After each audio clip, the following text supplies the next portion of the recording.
Good afternoon, everybody, and welcome to the latest weekly Oxford Economics webinar. This week, a very special one. Now, by way of introduction, in Greece there are actually two troikas, believe it or not. One you know about, the other is probably only famous actually within the international press courts, especially those that covered the Greek crisis in 2012. It is comprised of three top financial journalists from Greece and commentators. They are Efi Athimiou of Capital GR, Yannis Mouzakis, who writes for MacroPolis, and of course Nick Malkoutzis. Nick has been one of the most influential and respected commentators on the Greek crisis. He co-launched MacroPolis in September 2013 and is now its editor. He's also deputy editor of Greece's only English language newspaper, Kathimerini English edition. Personally, I think it's almost impossible to keep up with Greece without a subscription to MacroPolis, which combines regular, insightful analysis with some deeper dives into topical, political, economic and financial issues. So basically with a subscription to Oxford Economics and one to MacroPolis, I think you are more than covered. Now, the way we're going to work today is I am going to kick off with a few questions, but please do submit your own in the box on your screen to Adrian, who's the host right at the top there. I will then relay them on to Nick. And in the meantime, please don't unmute yourself, because I think if we get too many people unmuted, it creates a bit of havoc. Well, what a day to have this webinar. Nick, welcome.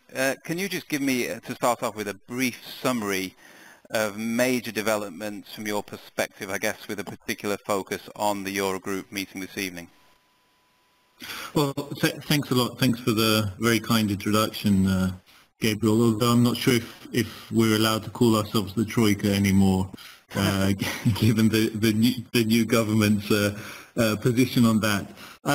Where we are at the moment, clearly everyone will know that the environment is tense, things are very finely balanced. I think what we've seen in the first 2 weeks is a lot of misunderstanding, miscommunication, misconception with regards to this government. A lot of it has come from Athens. Sometimes it's come out from abroad as well. The government has done a pretty bad job at communicating its ideas. It's confused a lot of people, and we go into today's Eurogroup meeting not 100% sure exactly what the Greek side is going to put on the table and exactly what the reaction from the other side is going to be. I think that as we've got over the first few days, which were very tricky and were probably what you saw were the effects of a very inexperienced government coming to power, and perhaps a little over-enthusiasm from people who have been dreaming of governing for the last 30, 40 years and haven't been able to, getting carried away with themselves. The situation has sort of crystallized a little bit more, and what we expect now is the finance minister, Yannis Varoufakis, to put some kind of proposal on the table which would or could lead to some kind of agreement, obviously not today, but certainly in the next few days. And this will be based on perhaps the Greek government accepting the majority of reforms demanded by the Troika, which were demanded of the last government by the Troika, but also combining this with its own package of reforms, mostly aimed at tackling tax evasion, corruption, and so on. And that hopefully will form the basis of a discussion over the days. Thanks, Nick. I mean, I loved your tweet this week, which I should read out for those who didn't see it. Judging by the confusion out there, Syriza's master plan of bamboozling everyone into submission is progressing very nicely indeed. So I think you've covered that one well. But, I mean, has it surprised you how far Syriza and Varoufakis have stuck to their kind of pre-election rhetoric? I mean, I think a lot of people out there are expecting them to soften post-election. I mean, from the Greek end, is that a surprise to you? No, it's not. It's not surprising. I think the only circumstances under which you would have seen a softening of Syriza's position is if it had received or won less than, say, 140 seats in Parliament and would have been forced into a coalition with more moderate partners, Potami, the centrist party, and maybe so. The minute that it got 149 seats and was able to form a quick coalition with the nationalist, populist, right-wing independent Greeks, then it was very clear what the strategy was going to be, and that was going to be that we are going to stand by our position, that we want an end to austerity, want an end to the troika, that we're going to force this as far as we can, and we're going to try and get something. I mean, to sort of try and get inside of the mind of Tsipras at the moment, I think one of the things he's most concerned about is not becoming another Samaras. And if you remember, before Samaras became Prime Minister in June 2012, he had spent the previous 2 years probably being more anti-austerity, anti-memorandum, anti-bailout than Syriza was at that time, certainly more prominently because Syriza at the time was a much smaller party. But that changed in late 2011 when he became part of the government, and certainly his promise in 2012 of renegotiating the memorandum disappeared within days of him taking over as Prime Minister. And Tsipras is very concerned, very determined not to do the same thing. He wants to fight his corner as much as possible, and I think Varoufakis is very much taking from Tsipras, who's it's a slightly different issue, but it's worth noting, whose position within the party at the moment is extremely strong. Don't forget that this is the guy that took Syriza from a party of 5% a few years ago when he took over as a 33-year-old to a party of 35+%, which is in power. The first time a real left-wing party in Greece has been in power, and this, of course, has a lot of historical connotations, of this going back to the Civil War and the military dictatorship in Greece and so on. So his position is very strong in the party, and his determination is feeding its way down to the rest of the cabinet members. I mean, very interesting indeed. And the strength seems not just within the party. I mean, it also seems within the nation as a whole. I mean, one opinion poll this week, I think, that you put out there on MacroPolis was that 43% of New Democracy voters were supporting his stance. Now, I mean, that seems very important. Yeah. I mean, the way I see it, in a way, that this is kind of love versus hate within the Greek constituency, love of the euro versus hate of austerity. And, at what point, at some point it's going to get tested a bit more than it is today. I mean, how do you see, what point does that really get tested? When does it get difficult for Syriza? And I guess the billion-dollar question, or, maybe $100 billion question is what then? Where's the breaking point? Well, yeah, I mean, this has been one of the interesting things that you couldn't necessarily predict before the elections, which is how would the public react. And obviously in December, in January, in the build-up to the elections, one of the barometers was public opinion polls, which were showing public opinion very much split about which way to go. The other barometer were bank deposits, and about 15 billion euros disappeared in or were withdrawn in December and January, and there was an indication there that there was real concern. But it's interesting that since the election and since the beginning of negotiations, or at least contacts with the Eurozone and the government setting out its line, and of course we had Tsipras delivering his policy program on Sunday, in which he basically indicated that he intends to keep to the vast majority of his pre-election pledges, is that public support has been tremendously strong. I mean, you mentioned the one opinion poll I've got here on the story that we did today. The two other opinion polls came out yesterday.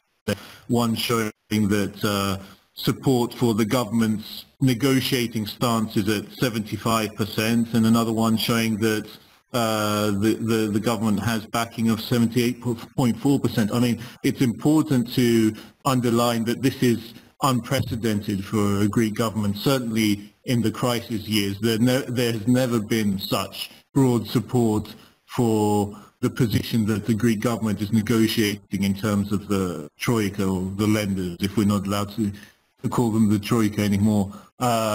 So this is very, very strong support, and domestically, Tsipras, regardless of how things may have been received outside of Greece, domestically in political terms, he's played it perfectly by forming a government with the independent Greeks. As unpopular as that may have been with part of the left within Greece, and certainly the centre-left and more moderates within Europe, domestically what he's formed now is basically what he calls a government of national emergency, which stretches from almost the communist left to the popular right. I mean, this has broad political appeal.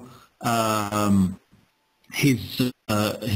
stance they have taken in negotiations has been very well received, and it's very much the frame of mind that Greeks feel that after being under a program for the last 4 or 5 years, after suffering austerity, after going through the crisis, that finally someone is telling the Europeans, telling the Eurozone things as they are. They're not hiding behind politeness, kind words and so on. They're not standing on ceremony. They're saying, excuse me, this program doesn't work and we need to change it. And psychologically, that's really had a positive effect within Greece. Now, of course, there will come a point where that support may start to wear thin.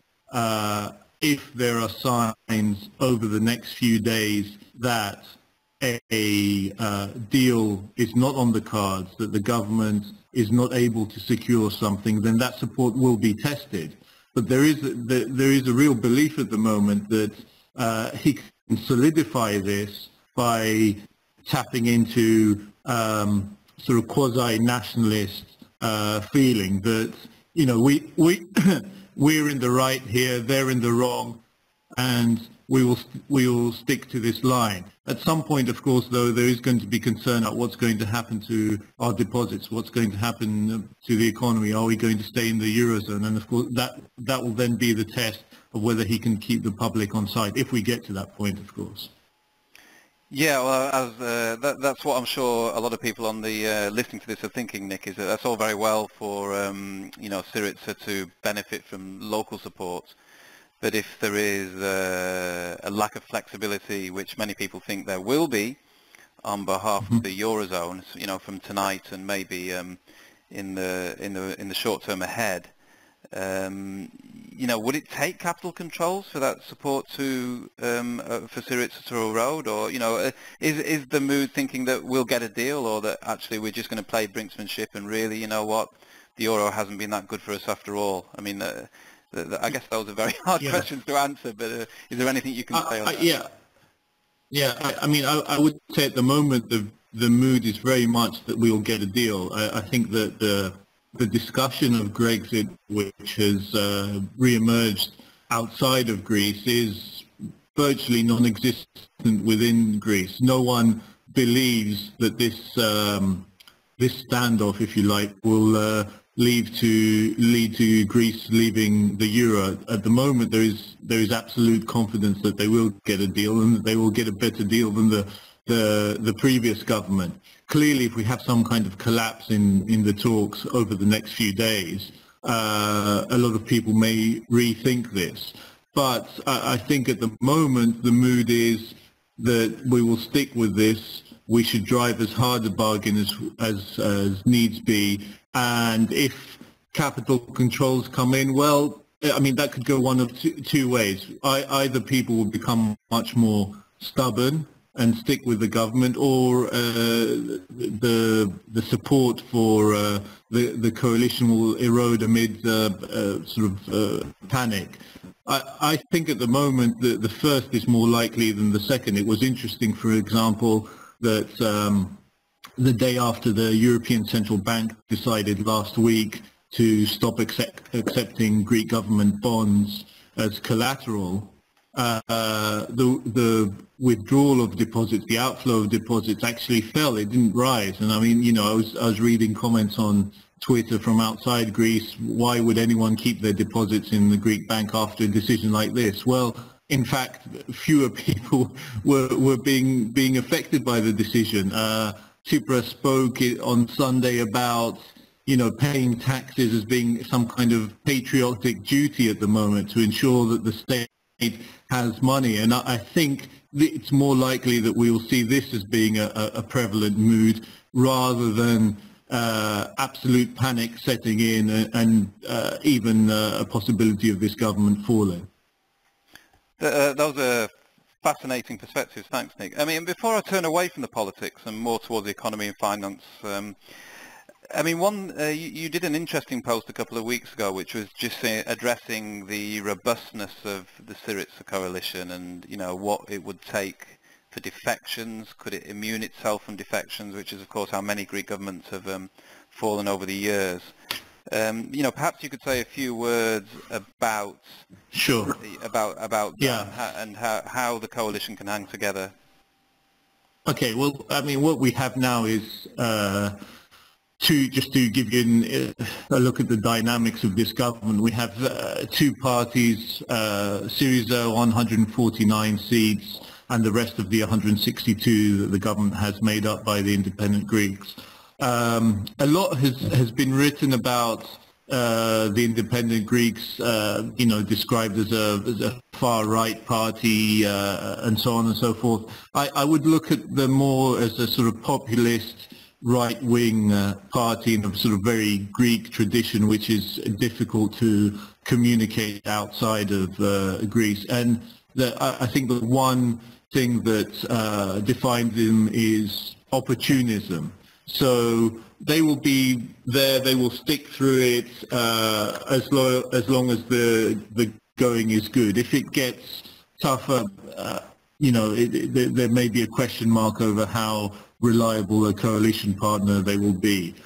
The other concern for Tsipras is the left wing of his party. Now, they make up, this is the leftist faction, which is called the Left Platform, and its leader is Panagiotis Lafazanis, who is the energy minister, who some people may have noted yesterday talking about the Public Power Corporation not being privatized and so on and so forth. Now, they have always been much more skeptical about the party's approach to remaining in the euro, and they are in favor of much more radical policies than Tsipras and his team are. There is this concern that if Tsipras has to make the compromise, the big compromise over the next few days, that they won't like it very much, and even this discussion about will they leave, will they stay in the government, and so on.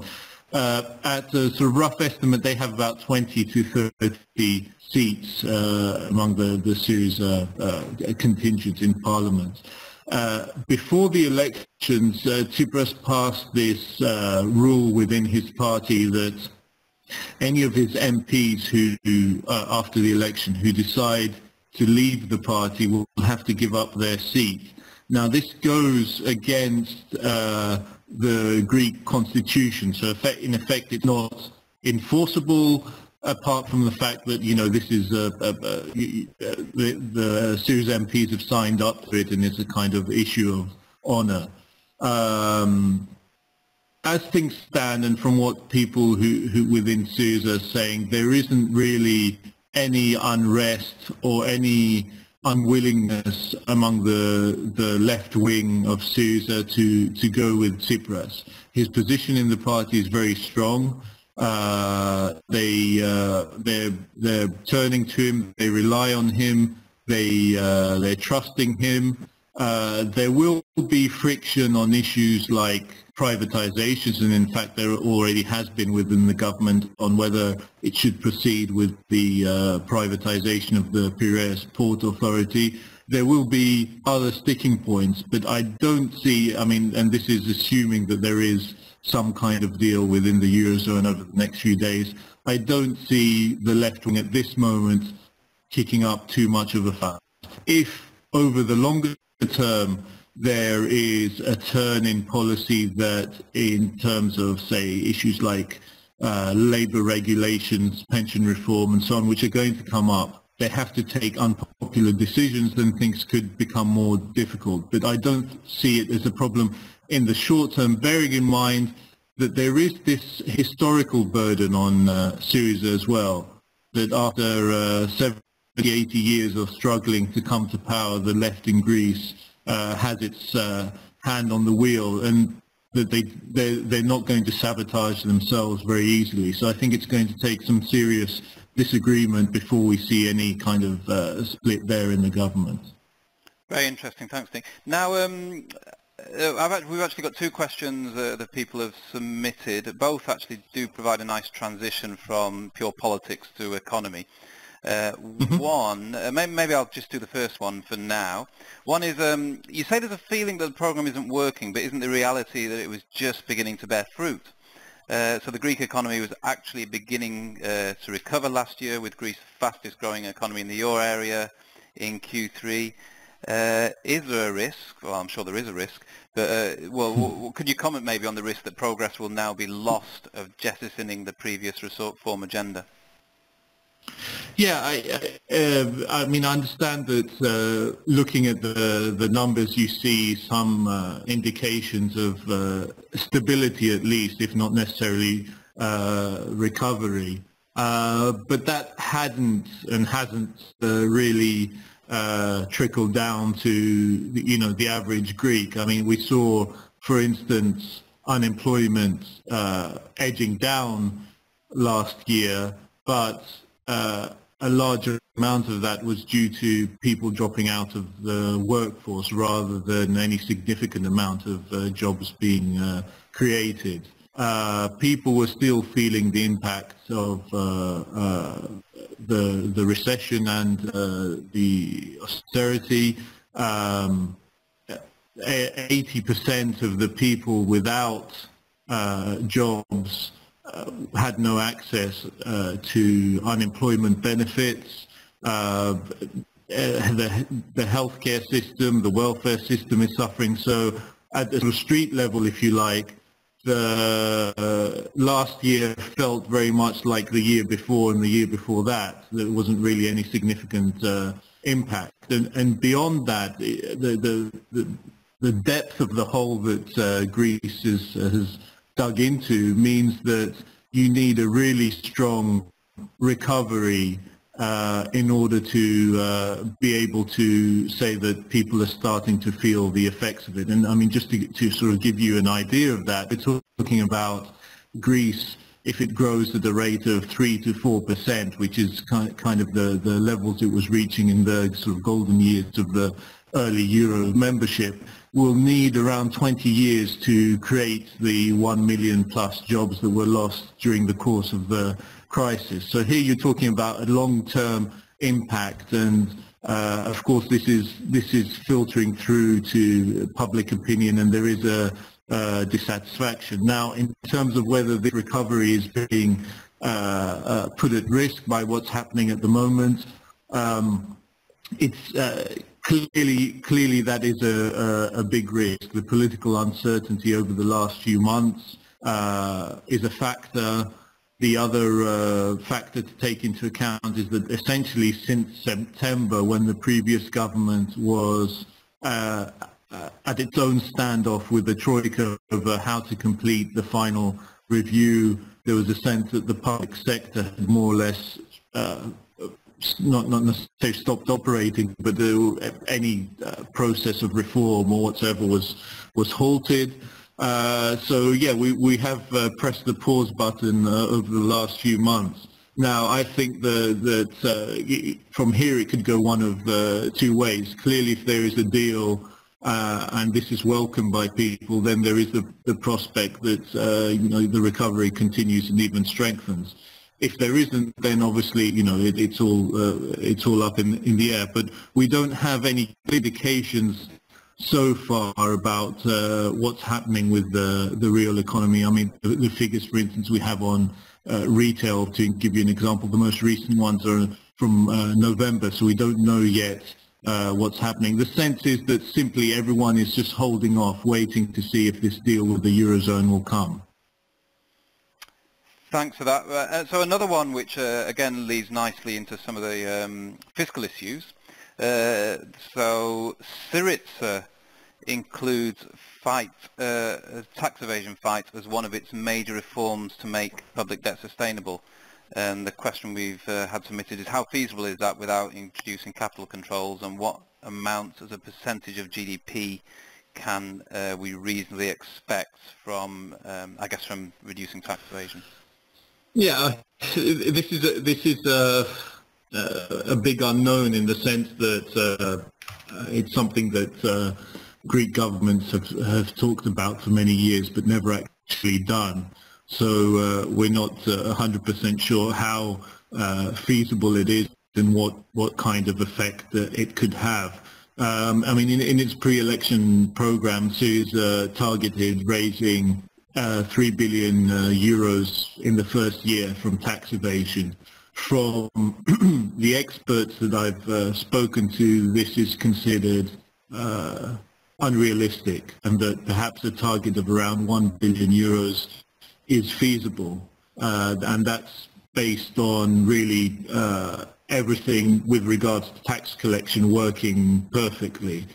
They have an added sort of ace in the sleeve, in that apart from revamping or improving tax collection, they also want to go after existing tax evasion cases.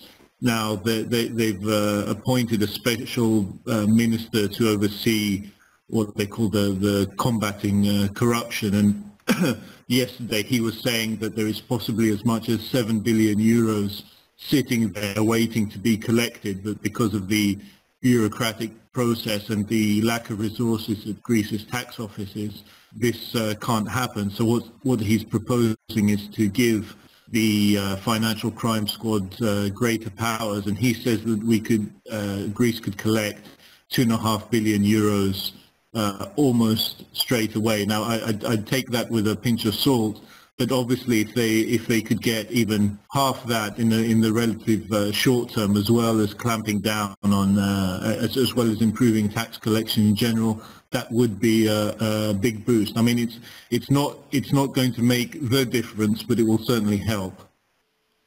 Thanks, Nick. I mean, if I can just add something, which is a kind of more general version on this point, is that, you go to Greece, you meet the ministers, they seem like politicians, pretty much the same as politicians all over the place. You meet the corporates, they seem like corporates, pretty much the same. Of course, I'm an outsider, I don't know them as well as you, but then you kind of get this pervading sense of huge dissatisfaction with the politicians, the ruling classes, and that it goes, it's far worse than, say, in the UK. That's the impression you get from talking to a lot of Greeks. I mean, what can Syriza do something virtuous about that? Can they really break the mould? Or are they just in the, they'll be in the hands of some interest groups before long, the same as the rest of them were? It's a very interesting question. I mean, the jury is still out. Certainly, they have, if you like, the tools at their disposal to do it. Firstly, they are a party that hasn't governed before, so they come without the baggage, without the mistrust of the people, and perhaps without the ties with big business, media, or whatever it may be. So these are all factors in their favor. We saw today that Tsipras met with the OECD's Secretary General Angel Gurria here in Athens, and they're discussing working together in terms of fighting tax evasion and corruption. So they can make a new start on it. It's a long and difficult process, and whether they have the genuine political commitment and political will to do it is a question. I don't think we can answer that at this stage. I think what could work in their favor is that if they start this process and it starts bearing fruit, then they will have incredible public support for it.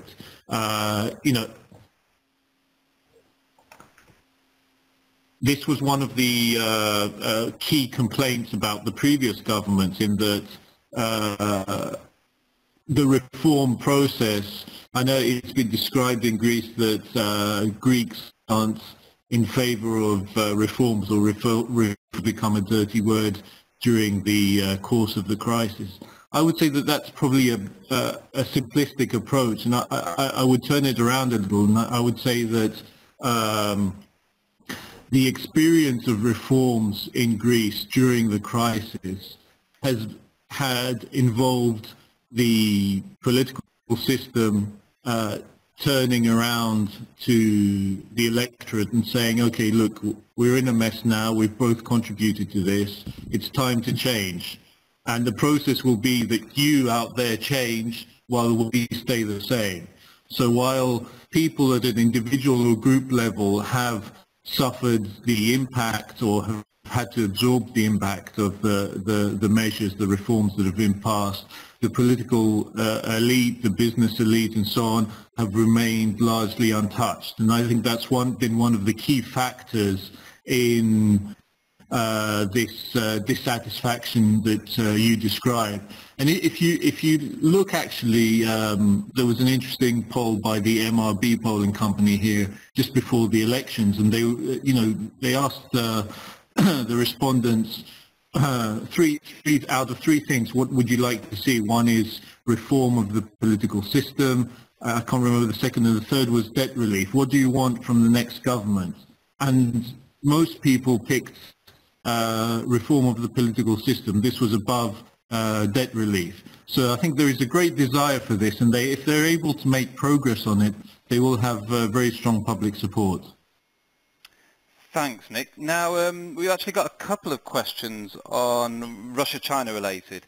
One is just, the simple question, which I'm sure a lot of people are asking is, how much discussion is there on getting support from Russia and China? And then the other question is just how, I don't know if you're in a position to answer this one, but how sensitive the Eurozone will be to such talk. So 2 points on that, but I guess there's a lot to say. Maybe there's a lot or nothing. Yeah, I think that probably through their own mistaken handling of the situation at the beginning, there was a lot of fear generated about the Syriza Independent Greeks coalition, that they would suddenly seek much closer relations with Russia and turn their back on Europe. While both Syriza and independent Greeks do have, if you can call it broadly, a pro-Russian stance, I don't think this is going to affect immediate policy. I think what it's more about is that they want to explore options, but they also believe that they can increase their negotiating power, their strength within the European Union by, if you like, deviating a little bit from the well-trodden path. In other words, it's showing that, yes, we can talk to the Russians, yes, we can talk to the Chinese, we're still part of the European Union, we still want to be part of the Eurozone, but these guys are our friends as well, and, we won't hold back from pursuing relations with them. I think that whether there is the possibility of something positive in financial terms evolving from it, it's still very early days on that. I think that there is in the back of Syriza's mind the possibility that privatization projects in the future, which in theory they're against, they may consider as part of bilateral deals, either with Russia or China at a states level. That's one way that they may do it. And I think, you know, it's more about trying to build up Greece's standing, its negotiating power, this ability to kind of muscle in places where Greek governments hadn't before. But at the same time, it's important to realize that this affinity, certainly with Russia, is something that is strong in public opinion. I mean, in terms of, if you look, there was a few months ago, Pew Global Research poll which showed that Greeks were the least opposed to Russian actions in Ukraine. Previous governments, the government of Kostas Karamanlis, 2004 to 2009, pursued closer relations with Russia and was working with them on the Burgas-Alexandroupoli gas pipeline project. So it's not necessarily something new. I think it's just come at a very sensitive time, and I think probably there's been a little bit of an overreaction in that there's suddenly this fear that Greece will come under the influence of the Russians or whoever else it may be. I think they're just using it to strengthen their position. Now, clearly it hasn't gone down well within Europe, and certainly in Germany there's been a lot of concern about this. How that will play out, I don't know. Thanks, Nick. So we're getting a couple of questions on, you know, cutting straight to the haircut, so as to speak. But I wanted to save those as a kind of the end, just, you know, to save them to the end game of both Greece and this call in about, in about 8 minutes' time. But before then, what would be nice would perhaps be for you to be able to say something about the banks and the liquidity crisis they're facing. You touched on deposits not going as fast as people thought at the start, but you know, how are the banks faring up would be one, and how, you know, we have a history of ELA, of course, and I'm sure you've seen it all before in a sense, the emergency lending assistance and the limits. You know, how flexible do you think the ECB might be on those? So what is it that, you know, is going to keep the banking system afloat for the next month or so? Well, clearly, you know, the outflow of deposits in December and January was a concern, but the fact that they've slowed down is encouraging, and as long as the banks have access to ELA, and you mentioned before, and of course, ELA reached the peak of 124 billion euros in May 2012. So, you know, we've been here before, plus some. In the past. So as long as there is normal banking activity in the weeks and months ahead, there shouldn't be a problem with the Greek banks. They have adequate collateral that they can use. They've got a 38 billion of EFSF bonds they can use. We wait to see what the ECB General Council will decide on February 18th, and then after that on March the 4th. But at the moment, if there is no move to touch ELA, there shouldn't be any short-term concern, at least, about the Greek banks. Okay, and thanks, Nick. And a similar point on the fiscal. I mean, how obviously, you know, we're getting stories, actually probably from you, about taxes not being paid on time, people delaying taxes, you know, especially Syriza, of course, were very much opposed to the property tax, and the government is saying, you know, there could be a liquidity crunch in March. What happens with all that? Is it, you know, is it just that if they run out of money, they stop paying, you know, obviously government creditors, but maybe pensions, wages? I mean, how can they get through without an agreement? Well, we've yet to see the revenue figures. The government yesterday, I think it was, released the full set of figures for 2014 and said the revenues were 900 million euros below the target. They're being as you would understand, very coy about it. They're saying that we don't have any immediate problems. At the same time, they're urging people to go and pay the last two installments of the property tax, which were due in January and February. So it will be interesting to see if there is an upturn in that. Although, again, it's important to note that the majority has been collected already. They're also urging people to go and pay their VAT.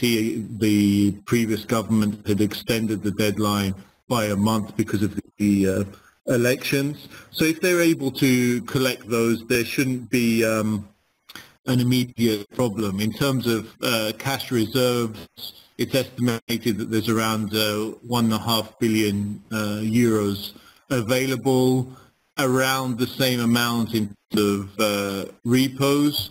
So for the time being, there shouldn't be a problem. Getting into March, perhaps even towards April, there might be a different picture, but that would to some extent depend on how people are responding to this call to go and pay taxes. And it's interesting that in his speech on Sunday, Tsipras basically suggested it was people's patriotic duty to go and pay their taxes, which is an interesting development, and he may have sort of tapped into something useful there, because this may indeed encourage people to come forward and pay up.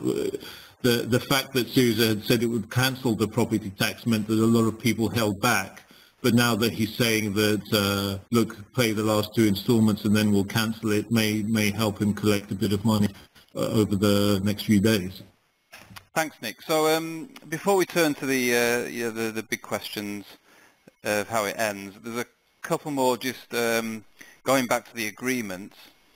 One relates to deadlines, so whether it's realistic for an agreement by February the 16th, and then if not, what happens next, with a hint of is there going to be a default. Another is just the way that the modus, what is really that negotiations going to be about? Is it really just, in the end, it comes down to how big a primary surplus does Greece have to run? And if so, if so, do you have any views on that? And also, what are the structural reforms they're going to undertake? I mean, that one is something that I think is very, very good question, in the sense that, if you're the institutions previously known as the Troika, then presumably, I mean, the thought of Greece coming to you saying you're not going to do the structural reforms must be just a complete anathema. And so there's, I'm sorry, I've bundled a couple in there. So one was February the 16th deadline, primary surplus, structural reforms. If we start with the last one, the issue of reforms, I think where the difficulty is going to be is in areas like labour legislation, pension reform, product market reform. These seem to be very hot issues for the Eurozone, or at least some players within the Eurozone, but not so popular with the Syriza government. I think these are the areas which could be stumbling blocks in the next few days, and whether they can reach an agreement on these or bypass them altogether, I'm not sure. I think in other areas, I don't think there will be a lot of problems. So perhaps on the issue of privatization, although I think that it's important to point out that what the Syriza government is saying is that it's against privatizations, but it's open to the idea of concession agreements. So perhaps there is a common ground to be found there. They see concession agreements as the way to go, because it's not an issue of selling off public property. It does help them raise revenue, and they would be willing to consider these. At least that's what they've indicated. Again, lots of miscommunication over their position on this, and a lot of confusion outside of Greece, understandably. So I think that if there are some areas which will be difficult if they are put on the table over the next few days. In other areas such as reform of public administration, in terms of improving tax collection, in terms of increasing political transparency, which was one of the issues the Troika had been working on with the previous government, I think that they will be more or less in line with each other, and they can agree quite easily. Now, on the issue of the February 16th deadline, it's difficult to tell if there could be an agreement by then. If the Greek government is going in with the position that it suggested in a briefing this week, that we accept 70% of the measures that have been demanded by the Troika, plus we'll add another 10 reforms of our own, clearly then the issue will be which 30% are being left off the agenda and how important are those to the Eurozone. But I would imagine that it would be difficult for an agreement not to be reached based on that kind of basis, especially considering what's at stake for both sides. But whether February 16th is a long enough deadline, I doubt it, to be honest, but we'll have to wait and see. With regard to the primary surplus and whether this is actually, how important a target it is, I think it's a very, very significant target, not for this government, but for Greece in general. I mean, the prospect of Greece producing primary surpluses of 4%, 4.5% from next year, from where we're standing at the moment, looks inconceivable. So it's a really important issue for them to get on the table and sort out. And if they're able to come back, and Varoufakis has already mentioned the figure of 1 to 1.5%, I think if they're able to come back with an overall deal, which may not happen now, we may just get the short-term deal now and the longer-term deal sometime in the summer or September.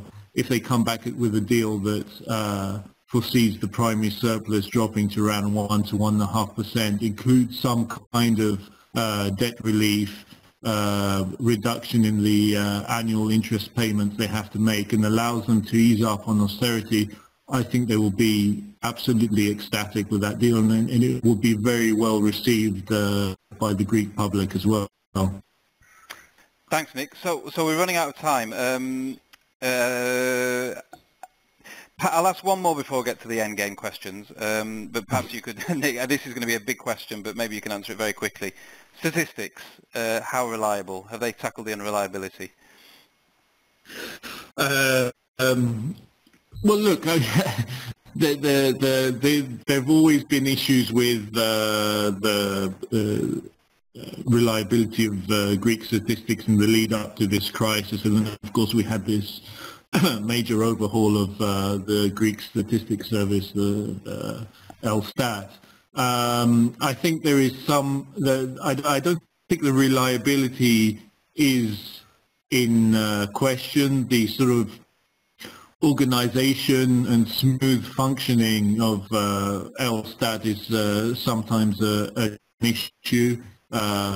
Its chief, Andreas Ioiou, has clashed with the previous government, again not on the reliability of statistics, but more in the way that the service is run. Sometimes, through MacroPolis, we're collecting all the statistics that are released by Elstat, Ministry of Finance, Bank of Greece. We've got them all in one place in English, and because we follow it very closely, and then we convert all this stuff into chart format as well. There isn't always a consistency with when the statistics are released. Sometimes it's the release of the figures, there's a suspicion that it's being sort of politically influenced. But overall, we haven't had cause to believe that the reliability is in question. Thanks, Nick. So the way it works is that we literally get kicked off on the hour, so I definitely won't overrun.